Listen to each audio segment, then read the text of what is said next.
প্রতিবারের ন্যায় এবারও দীপাবলিকে সামনে রেখে শুক্রবার সন্ধ্যায় আগরতলা পৌর নিগমের 18 নং ওয়ার্ডের উদ্যোগে দীপ উৎসব এবং সাংস্কৃতিক অনুষ্ঠানের আয়োজন করা হয়েছিল। রাজনীতিকে আলাদা রেখে সকল বর্ণের মানুষকে একত্রিত করাই ছিল এই উৎসবের মূল উদ্দেশ্য।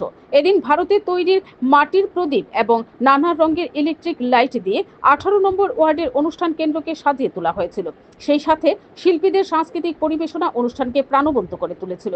এই অনুষ্ঠান থেকে লোকাল ফর ভোকালের উপর গুরুত্ব আরোপ করেন এলাকার corporator Abhishek Dutta. Bureau report, BTV Tripura news. প্রথমত সকলকে দীপাবলির অগ্রিম শুভেচ্ছা।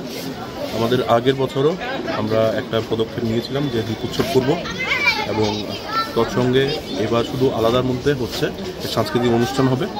তো আমাদের মূলত এটাই লক্ষ্য যে আমাদের কীভাবে ওয়ার্ডের সকলকে, রাজনীতিকে আলাদা রেখে কীভাবে সকল মানুষের সঙ্গে একসঙ্গে হওয়া যায়।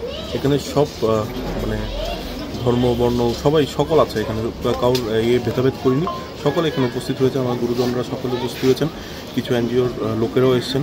তো এতে আমি খুবই আপ্লুত এবং আশা করি এই ফাংশনটা আমি হাতে নিয়েছি, সুন্দর করে এটা শেষ করতে পারবো।